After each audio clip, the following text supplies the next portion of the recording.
नमस्कार, मैं हूं पवन त्यागी।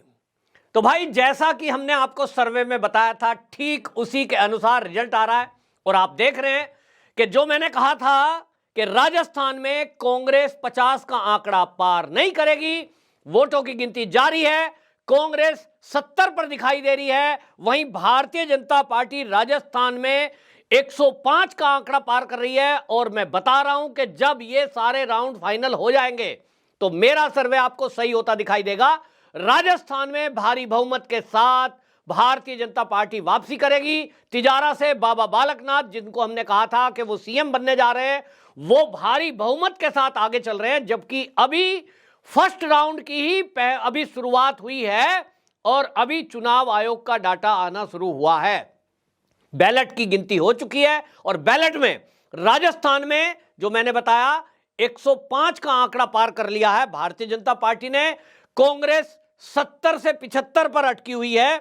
बात करूं अगर मैं मध्य प्रदेश की, तो मध्य प्रदेश में मैंने 125 से 135 सीटें भारतीय जनता पार्टी को दी थी, मेरा आकलन था। और उस आकलन में मुझे लग रहा है कि और अचीवमेंट होता हुआ दिखाई दे रहा है। शिवराज सिंह चौहान उभर कर ऐसे नेता के रूप में आए हैं जो एक ऐसा लोकप्रिय नेता, समझिए 5वीं बार वो मुख्यमंत्री की शपथ लेंगे। भारतीय जनता पार्टी जिस तरह से उनके नाम पर असमंजस में थी और लास्ट टाइम में मूवमेंट में वहां सांसदों को उतारा गया, कैलाश विजयवर्गीय को उतारा गया, उससे एक भ्रम की स्थिति भी पैदा हुई। लोगों के मन में गया कि शायद मुख्यमंत्री के तौर पर किसी और को बनाया जाएगा और इसीलिए ये बड़े बड़े चेहरे लाए गए हैं। बावजूद उसके लास्ट मोमेंट पर शिवराज सिंह चौहान ने जो मेहनत की है, लोगों के दिमाग में ये तो क्लियर हो गया। और ये बात फिर हमने भी न्यूज के जरिए फैलाई कि भाई शिवराज सिंह चौहान के नाम पर कोई डाउट नहीं है, शिवराज सिंह चौहान ही एक बार फिर से मुख्यमंत्री होंगे। तो लाडली बहना योजना जो है उसके कारण और शिवराज सिंह चौहान की मेहनत के कारण, जैसा मैंने आपको बताया था कि जो उन्होंने रैलियां की हैं, शिवराज सिंह चौहान खुद गए हैं, उसमें मध्य प्रदेश के जितने नेता रहे, चाहे वो कमलनाथ है, फिर चाहे वो और कोई है, उनमें नंबर 1 पर रहे हैं। और इसका रिजल्ट आता दिखाई दे रहा है। भारतीय जनता पार्टी 126 पर आगे चल रही है, कांग्रेस 100 के आंकड़े को अटकी हुई है। और जैसा मैंने मध्य प्रदेश के बारे में भी कहा है कि कांग्रेस जो है वो 100 का आंकड़ा पार नहीं करेगी, 90 से 100 के बीच आपको दिखाई देगी। तो आप यदि मेरा पुराना वीडियो देख लें, एक्सपोस्ट देख लें, और तीसरा है सबसे चौंकाने वाला, वो है छत्तीसगढ़।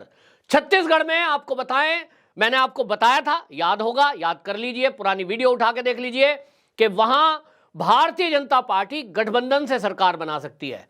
अपने बल पर भले ही वो पूर्ण बहुमत ना ला पाए, लेकिन आज की डेट में जो दिख रहा है छत्तीसगढ़ में, अभी भारतीय जनता पार्टी 39 सीटों पर आगे दिखाई दे रही है, वहीं कांग्रेस 50 पर दिखाई दे रही है।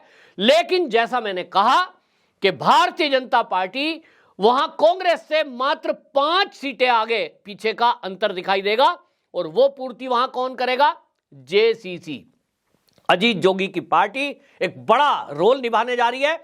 और टीएस सिंहदेव, जिनके बारे में चल ही रहा है, मेरा दावा है कि अगर मेरी सलाह उन्होंने मानी, बड़े नेता हैं, टीएस सिंहदेव भी एक बड़ा रोल कर सकते हैं, क्योंकि पार्टी आलाकमान टीएस सिंहदेव को कांग्रेस के तौर पर, कांग्रेस का मुख्यमंत्री के तौर पर प्रोजेक्ट नहीं करेगी।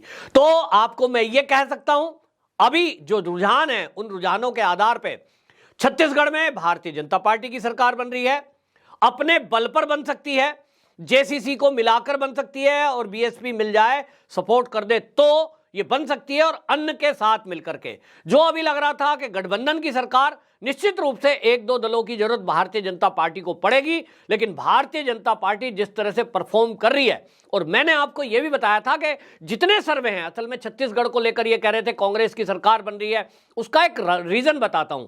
जो सर्वे है, उस सर्वे वालों ने 90 की 90 सीटों का सर्वे एकदम आपको दिखाया, जबकि छत्तीसगढ़ में जो शुरू की 20 सीटें हैं, वो 20 सीटें और बाद की 70 सीटें, उनमें बड़ा एक अंतर है। क्योंकि जो 20 सीटें पहले चरण में जो चुनाव हुआ था, उसको किसी ने आंका ही नहीं है।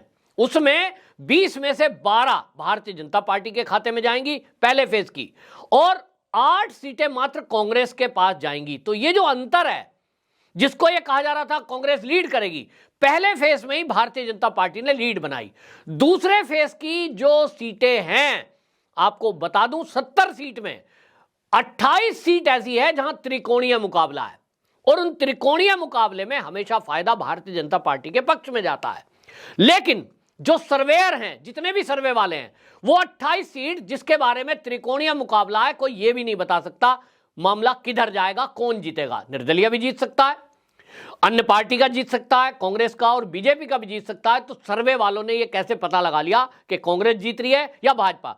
अब इसीलिए मैं कह रहा हूं कि वो 28 सीटें बड़ी महत्वपूर्ण है कि उसका जब आप देखेंगे पूरी काउंटिंग खुलेगी, वो आपको 3 बजे के बाद तक पता लगेगा। वहां जीत का अंतर 5,000 4,000 इस तरह का रहने वाला है, ये भी आपको एडवांस में बता रहा हूं। और वो जो 4-5 हजार का जीत का अंतर रहेगा, उसमें कौन जीत जाएगा, उसी के हक में बाजी होगी। भारतीय जनता पार्टी के पक्ष में अगर उसमें से जाता है 28 में, तो बीजेपी स्पष्ट बहुमत में सरकार वहां बना के ले जाएगी, कांग्रेस पिछड़ जाएगी और उन्हीं पर निर्णय करेगा। इसीलिए आपको बता रहा हूं, कांटे की टक्कर में भारतीय जनता पार्टी आज है। और अगर भारतीय जनता पार्टी अपने बल पर सरकार बनाने में सफल होगी, उसके पीछे का कारण क्या है वो भी मैं बताऊं। जेसीसी, अजीत जोगी के जो पार्टी है, उस अजीत जोगी के बेटे ने अच्छा परफॉर्म किया है, बीएसपी का है, अन्य पार्टी हैं। और आपको वहां यह भी बता दूं छत्तीसगढ़ में कि छत्तीसगढ़ में मुख्यमंत्री के तौर पर अगर लोग बात करेंगे तो लोगों को ज्यादा नहीं है। हाँ भाई, जो हमारे भूपेश बघेल हैं अच्छे हैं जी, उनके लिए वोट दिया है। लेकिन होता यह है कि जब कैंडिडेट है, जो लोकल कैंडिडेट है, उनका काम कैसा है उसके आधार पर वोट पड़ता है, तो वो जनता तय करती है। उसमें कांग्रेस वहां पिछड़ रही है। तो ये जो छत्तीसगढ़ है, ये सबसे ज्यादा चौंकाएगा। आप देखना कि अप डाउन जो हो रहा है सबसे ज्यादा वो छत्तीसगढ़ में होगा, और इसका आकलन 3 बजे के बाद तक होगा कि छत्तीसगढ़ में सरकार किसकी। कड़ी टक्कर भारतीय जनता पार्टी दे रही है। चौंकेंगे आप कि अगर भारतीय जनता पार्टी अपने बल पर सरकार बना ले। राजस्थान और मध्य प्रदेश में, जैसा मैंने पहले कहा था, वहां स्पष्ट है भारतीय जनता पार्टी अपनी सरकार बना रही है। एक और बात मैं बताऊं जो किसी सर्वे में आपको नहीं मिलेगा, अभी भी सर्वे सबके पड़े हुए हैं, मेरा वीडियो आप उठा के देखें, मेरा एक्सपोर्ट देखेंगे, और जो न्यूज चैनल वाले हैं वो भारतीय जनता पार्टी को वहां 1 सीट दे रहे थे। सर्वे देखिए आप उठाकर, भारतीय जनता पार्टी को तेलंगाना में 1 सीट दी जा रही थी, और सब कह रहे थे वो टी राजा वाली सीट है, वो पहले से बीजेपी के पास है, वही वो जीत रही है। और किसी ने 2 या 3 सीट दिखाई है। लेकिन मेरा अगर आप सर्वे देखेंगे तेलंगाना का, मैंने आपको कहा था भारतीय जनता पार्टी 7 से 12 सीट लेगी, 7 से 12, और मैं अभी उस पर कायम हूं, क्योंकि तेलंगाना में आपको बता दें भारतीय जनता पार्टी 9 पर आगे है जी। भारतीय जनता पार्टी को तेलंगाना में यदि 10 सीटें मिल जाती हैं, और जैसा मैंने मैक्सिमम का आकलन किया 12 का, अगर ये 12 सीट प्राप्त कर लेती है, तो भारतीय जनता पार्टी का ये पक्का समझ लीजिए कि साउथ में झंडा गड़ने जा रहा है। 2024 में नो डाउट सबसे ज्यादा जो परफॉर्म होने वाला है वो भारतीय जनता पार्टी तेलंगाना में यानी साउथ में करेगी, कर्नाटक में, तमिलनाडु में, इन सब में मिलकर के। और अब बढ़त भारतीय जनता पार्टी को साउथ के क्षेत्र में ही मिलेगी। यहां आपको बता दें अन्नामलाई की मेहनत है, और अन्नामलाई ने जो जी तोड़ परिश्रम किया है उसके कारण ये रिजल्ट आने वाला है। तो सबसे ज्यादा मेरे लिए जो चौंकाने वाला रिजल्ट है और भारतीय जनता पार्टी के लिए उत्साह की बात है, वो 2 राज्य से है। तेलंगाना में 10 से ऊपर का आंकड़ा यानी डबल डिजिट में आना, और छत्तीसगढ़ में सरकार बनाने तक बहुमत पर पहुंचना, ये दोनों चीजें होने वाली है। और राजस्थान और मध्य प्रदेश, यहां तो मैं पहले से कह रहा था आपको बनेगी, लेकिन जो राजस्थान में है आकलन मेरा, वो है 50 पर कांग्रेस का सिमटना। ये आप होते देखेंगे।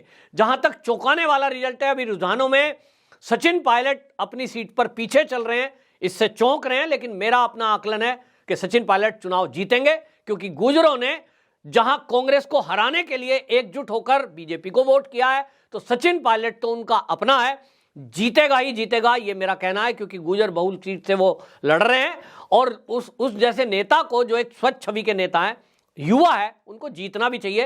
राजनीति में ऐसे अच्छे स्वच्छ छवि के नेताओं की आवश्यकता है, भले ही उनकी पार्टी गलत है, कांग्रेस पार्टी है जो देश विरोधी बातें करते हैं, राहुल गांधी जो हिंदू विरोधी बातें करते हैं, सनातन विरोधी बातें करते हैं, उसके चलते मैं हमेशा से कहता हूं कि सचिन पायलट आदमी अच्छा है, पार्टी गलत है। तो ये पार्टी का निर्णय भी अब हो ही जाएगा। रिजल्ट आने के बाद कांग्रेस की सरकार तो बनेगी नहीं, बीजेपी की बनेगी, और भारतीय जनता पार्टी भारी बहुमत से जब सरकार बनाएगी, निश्चित रूप से सचिन पायलट भी विचार करेंगे कि उनके जो 2-3 मित्र कांग्रेस छोड़कर गए भारतीय जनता पार्टी में, ज्योतिरादित्य सिंधिया, इसी तरह हेमंत बिस्व शर्मा, जितिन प्रसाद, ये जो हैं लोग उन्हीं के मित्र मंडली में थे और उनका क्या आज वहां मान सम्मान है।